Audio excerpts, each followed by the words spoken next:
बस भी रही थी, मिक्स किया था। अच्छा। तो अफगानिस्तान तो जैसे सब लोगों ने किया ही है, पर मेरे साथ एक स्पेशल इंसिडेंट हुआ था भाई। क्या हुआ भाई? वो इंसिडेंट जो है वो मैं ऐसा प्राउड फील करता हूँ एज इंडियन ऑनेस्टली। सब घूमने जाते हैं, बमियान जाते हैं, गन मार्केट जाते हैं, ये सब घूमते घूमते मुझे एक रशियन लड़की मिली। वो अलग टूर ग्रुप के साथ थी, मैं एक अलग टूर ग्रुप के साथ था। मेरा टूर गाइड जो है ना उससे फ्लर्ट कर रहा था बार बार, तो मैं उनकी बीच में दीवार बनाया था कि भाई तू अपना काम कर, वो ऑकवर्ड फील कर रही है बहुत देर से। ऐसे हमारी बात शुरू हुई, हमने नंबर चेंज किया, हमारी गाड़ियाँ साथ साथ चलती थी बाई चांस।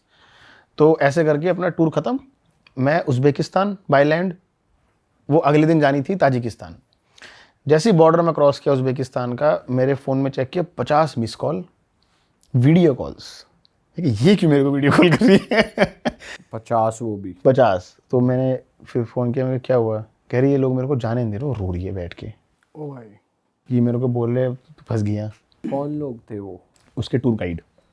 जाने ही नहीं दे रहे थे उसे कहीं। और वो सोलो ट्रिप पे थी? हाँ। Oh shit. मेरा क्या चक्कर है ये?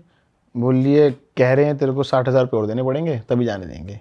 मैं कहा क्यों? कह रहे वो कुछ स्कैम करना चाह रहे हैं कि तुम्हारा टूर कॉस्ट इतना था, हमारी इतनी बात हुई थी, जो होता ही है।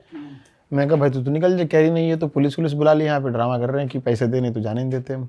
बैठी रहे, एम्बेसी भी कुछ नहीं कर पाने की। नंबर दे तेरे टूर गाइड का। तो मैंने उसे कुछ समझाया, आधा घंटा मैंने उसे कुछ समझाया। उसने उस लड़की को फ़ोन करके बोला। आपने क्या समझाया भाई? अब ये बताओ दो जल्दी से। अब उसने, सुनो, लड़की बोली यही, पहले बता तूने उसे क्या समझाया? मैं कहूँ तू पहले अपने घर पहुंच ये राज मेरे साथ ही रहने दे तभी उसकी वैल्यू रहेगी, नहीं तो उसकी वैल्यू खत्म हो जाएगी। मैंने उसे फ़ोन करा, मैंने कहा पहले तो मेरी प्रोफाइल देख ले, मैं कौन हूँ, क्या कर रहा हूँ। दूसरी बात, तुम्हारी जो नाम है ना वो मेहमान नवाजी है, उसे वहीं रहने दे, ठीक है। तेरी डील मैंने भी चेक कर लिया, 1000 में थी, उसने 1000 तेरे मतलब $1500 थी, उसने $1500 दे दिए। क्यों फालतू घपला कर रहे हैं? दूसरे देश की लड़की है।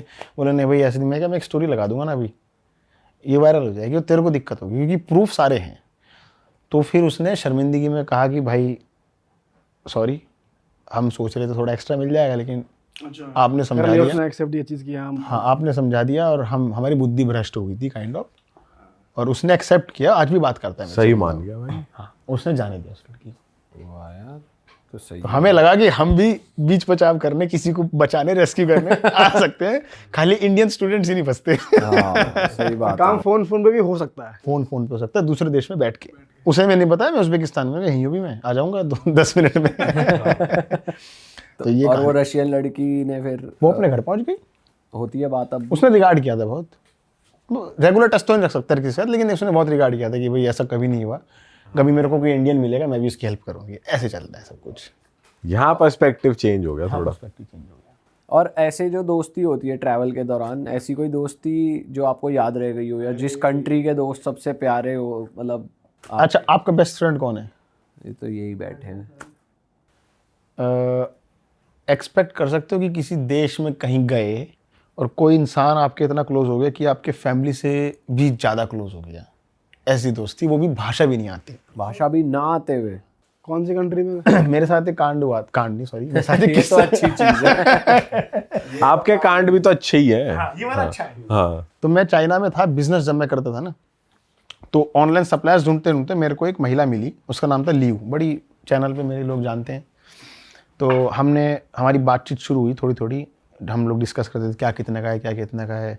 एक हैप्पीली मैरिड वुमेन थी, बच्चा था उसका, लेकिन हमारी दोस्ती गहरी होती गई। हम लोग और शेयर करने लगे, और लाइफ कैसी है, जैसे दोस्त करते हैं ना, हर चीज़ एक दूसरे को बताना, छुपाना ही नहीं कुछ। मतलब एक आपकी डार्क सीक्रेट भी आप बता सकते हो, इस दोस्ती हो जाती है आपको। कि उसने एक बार मुझे कोई चीज़ ऑफर की थी 2023 में, जब प्रोफेसर साहब ने हमारे बम्बू कर दिया था। उसने मुझे एक बात कही थी, मेरे पास एक अकाउंट है इमरजेंसी, उसमें 10 लाख रुपए पड़े हैं, तू ले ले, और तू अपना जो करना है तेरे को कर, रुक मत। ये बहुत बड़ी बात होती है, लेकिन नहीं, मेरे पैसे नहीं चाहिए थे, पैसे नहीं चाहिए मुझे, पैसे मत ऑफर करो कोई, जस्ट तू साथ रहे, वो उतना बहुत है। देन जब मेरी वो चाइना में पुलिस वाले से झगड़ा हुआ था ना, मैंने पिछले आपके पॉडकास्ट में बताया था, हमारी दोस्ती टूट गई थी। वो थोड़ा डिफेंड कर रही थी अपनी साइड को। मैंने उसको कहा था कि डिफेंड मत कर, ये एक कहानी है। उसने कहा नहीं तो वीडियो नहीं बनानी चाहिए थी ट्रेन में। मैंने कहा यार, हम ऐसा चाइनीज़ मत सोच, मैं एज अ ग्लोबल ट्रैवलर हूँ। तो उस टाइम हमारी थोड़ी अनबन हो गई थी, तो हमने एक दूसरे को ब्लॉक कर दिया था। मुझे लगा हफ्ता 10 दिन तक चलेगा भाई।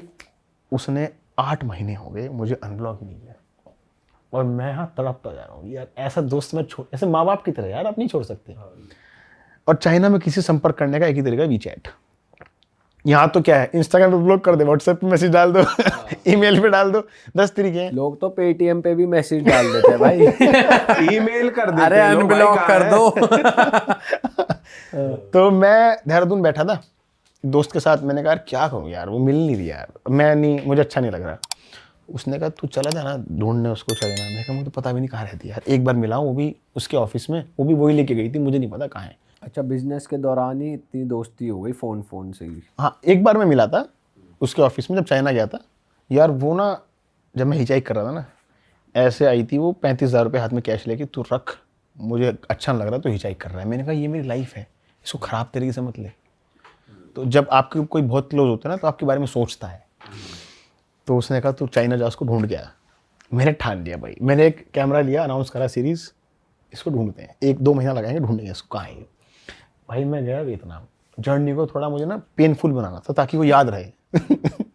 बताना भी तो चाहिए, बहुत दूर से आ रहा हूँ तेरे लिए। उससे ना मुझे पता होना चाहिए कि कितना अहमियत रखती है दोस्ती। हाँ। मैं वियतनाम गया, मैंने सोचा यहाँ से मैं जिल्लत खाते खाते, मतलब लैंड बॉर्डर से जाऊँगा हिचाइक करता करता। मैं हिचाइक करते करते शेंजन पहुँचा 1 महीने में। शेंजन पहुँच के डब्बा को ढूंढूंगा उसको। तो मैंने अपने पुराने फ़ोटोज़ चेक करे कुछ, की जब मैं उससे मिला था पीछे कौन सी बिल्डिंग थी, वहाँ क्या था। फिर मैं लोगों से पूछते पूछते ये कहाँ है, ये कहाँ है, सब डॉक्यूमेंट किया हुआ है मैंने। करते करते मैं एक बिल्डिंग तक पहुँच गया। मैंने कहा लग तो यही रही है। मैंने सिक्योरिटी गार्ड से कहा कि ये औरत यहाँ काम करती है क्या, इसमें कहीं ऑफिस है क्या? उसने कहा हाँ, पर तू कौन है? मैंने कहा मैं इसका भाई हूँ, उसको बताना मत, मैं सरप्राइज़ देने आया। तो वो मेरी बातों में आ गया। उसने उसे नीचे बुला लिया कि कोई मिलने आया, नीचे आ जाओ। और मैंने कैमरा यहाँ छुपा लिया, मैं पीछे दीवार के पीछे छुप गया। और जैसी वही मैं धक्के से गया भाई, उसकी होश उड़ गए थे, ये क्या, यहाँ कैसे आ गया। उसने कहा मुझे पता था तू एक दिन ढूंढता ढूंढता आएगा मेरे को। अच्छा, हाँ, उसने ऑन कैमरा बोला है फिर भाई। वो अच्छे से मिली आपसे? हाँ, फिर हम मिले, हमारी दोस्ती वापस रही हो गई थी। फिर हम और क्लोज दोस्त बन गए थे। ऐसे होता है ना कि जब वापस आते हो। हाँ। तो मतलब ये है कि मेरे लिए दोस्ती बहुत मैटर करती है, कि मैं उसके लिए उसको ढूंढने वहाँ फिजिकली तक चला गया। मैंने बहुत खर्चा आया था इसमें यार, और वहाँ से फिर वापस इंडिया आ गया था। तो ये दोस्ती प्यार में तो नहीं बदल जाएगी, या बदल गई? मैरिड ओह अच्छा, ये तो मैंने सुना ही नहीं। यहाँ लड़की आ गई, वहाँ आगे पीछे नहीं सुनते ही। आगे पीछे नहीं सुनते। शादी वादी गायब। बहुत अच्छी थी, लेकिन अब भी टच में हो आप लोग? जब ये मैं चाइना में डिटेन हुआ था ना, तो मैं वीज़ा में हमेशा उसका रेफरेंस लिखता था। उसके पास फ़ोन गया होगा, खलास, दोस्ती खलास हमेशा की।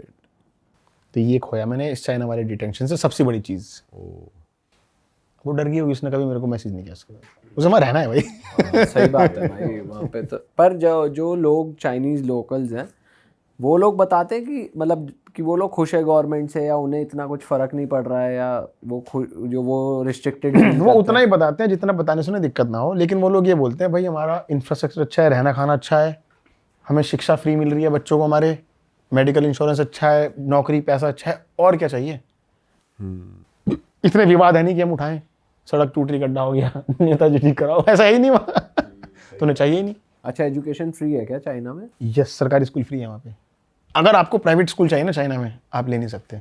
आपके पास पहले अपना खुद का परचेज मकान होना चाहिए, तब आपका बच्चा रह सकता है वहाँ, वरना आप प्राइवेट स्कूल में कितना पैसा भेज नहीं सकते। पर ऐसा कहते हैं चाइना में आप प्रॉपर्टी खरीद ही नहीं सकते, लीज कराओगे ना, वरना आप रेंट पे रह रहे हो। वरना आप रेंट पे रह रहे हो, तो लीज कराओगे तब आपका बच्चा महंगे स्कूल में पढ़ सकता है, अच्छे नहीं तो नहीं पढ़ सकता। नहीं तो सबके बराबर है, सब बराबर है। भाई आप अफ्रीका भी गए थे ना, आपका अफ्रीका एक्सपीरियंस कैसा रहा? अफ्रीका अफ्रीका के बारे में तो हमने ये सुना है कि किडनैप हो जाते हैं अफ्रीका का भाई हमें पता ही सिर्फ ट्राइब है, ट्राइब, गरीबी, असल में हर ट्रैवलर पल वाले लोग जो नशा करके गोली लेके घूम रहे हैं, बच्चे जो किसी को भी गोली मार देंगे, यही सुना है। एक आधे ट्रैवलर ने शेयर करा है भाई पार्टी वार्टी बढ़िया होती है। मैंने वहाँ पार्टी पे। नहीं देखी कभी। अच्छा, आपने पार्टी नहीं देखी? साउथ अफ्रीका में देखी थी, मोजो मार्केट, क्या बड़ी चीज थी यार वो। क्या थी? म्यूजिक क्या तगड़ा है उनका, बाल वाल लंबे करके वो लगे रहते हैं, मजा आती है भाई बात ये। लेकिन हमारे से ज़्यादा अच्छी ट्रैफिक सेंस है उनके अंदर। हॉन्किंग नहीं करते, लेन में चलते हैं, डीपर नीचे की लाइट करके चलते हैं रात को। हाई बीम पे नहीं चलते, सिविक सेंस अच्छी है। तो यार मैं गया था अफ्रीका में गलती से गलती से? सस्ती फ्लाइट मिली थी। अच्छा, जोहानिसबर्ग नाम सुना होगा आपने? हाँ हाँ, वो तो क्राइम कैपिटल है शायद। नहीं पता था भाई, मैं तो चला गया बैग उठा के, बैग पैकिंग हाथ में कैमरा लेके, एयरपोर्ट से बाहर निकल रहा हूँ दोस्तों, हम फाइनली जोहानिसबर्ग आ गए। और हम एक शेयर टैक्सी लेके सिम खरीदने जा रहे हैं। अब शेयर टैक्सी में आसपास के लोग ऐतराज फील कर रहे हैं, क्या वीडियो बना रहे हैं। मैं कहा तुम इन्फीरियर की फील कर रहे हो भाई। करते हैं वो लोग थोड़ा। अरे वाह, आपने ये वीडियो यहाँ तक देख ली भाई, तुमने हमारी मेहनत सफल कर दिया। तुम ही लोग हो असली रियल हिट। और अगर आपको बहुत मजा आ रहा है ऐसी क्लिप्स में, ऐसी वीडियोस में, तो फटाफट जाइए प्लेलिस्ट पे बिंज वॉच कीजिए, सारी वीडियोस देख डालो और मौज काटो। That is it. हम मिलेंगे नए पॉडकास्ट में, नई क्लिप में। Till then bye bye, see you, take care, do subscribe.